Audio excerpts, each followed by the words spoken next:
ভেবেছিলাম যে অনুষ্ঠানে সংক্ষিপ্তভাবে হয়তো কয়েকটা কথা বলবো, তবে এতগুলো কথা হওয়ার পরে স্বাভাবিকভাবে নিজের মধ্যেও কথা হয়েছে। আর জানেন তো, ডাক্তারের স্বামী বা ডাক্তারের স্ত্রী যেই হই না কেন, আমি যেহেতু একজন ডাক্তারের স্বামী, বলে যে তারাও হাফ ডাক্তার হয়ে যায়, এরকম একটা কথা প্রচলিত আছে। তো সেই হিসাবে কিছু কথা বলার লোভ আমি সংগ্রহণ করতে পারছি না আপনাদের সামনে। সেটা কি? সেটা হচ্ছে যে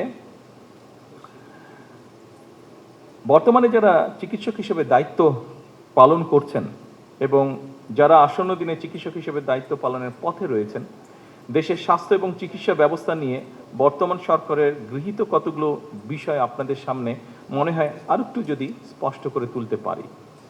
এর মধ্যেই আপনারা জেনেছেন যে শিক্ষা খাতে পর এইবার সরকার, এই যে মাত্র কয়েকদিন আগে আমাদের বাজেটটা গেল, সরকার সবচেয়ে বেশি চিকিৎসা খাতেই বাজেটটি রেখেছে।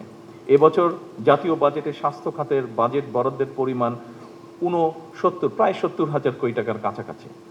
70,000, এইটা টোটাল যে জিডিপি, সেই জিডিপির 1.2% টোটাল, যেটা মোটামুটিভাবে এখন পর্যন্ত সেটাই।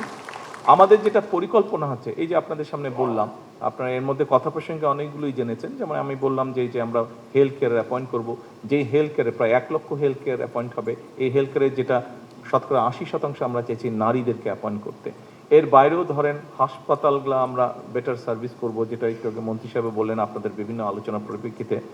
আমরা সেই জন্যই পরিকল্পনা যেটা আমাদের আছে, আমরা যদি পরিকল্পনা মতন সব কিছু মোটামুটিভাবে ইনশাল্লাহ আল্লাহর রহমতে যদি আমরা ঠিকঠাক মতন এগোতে পারি, সবগুলো জিনিস যদি ঠিকঠাক রাখতে পারি, আমরা নেক্সট 5 ইয়ার্সের মধ্যে আমরা এটা জিডিপি টোটাল বাজেটের আমরা হেলথ খাতে বরাদ্দ 5% নিয়ে যেটা আমাদের পরিকল্পনা আছে।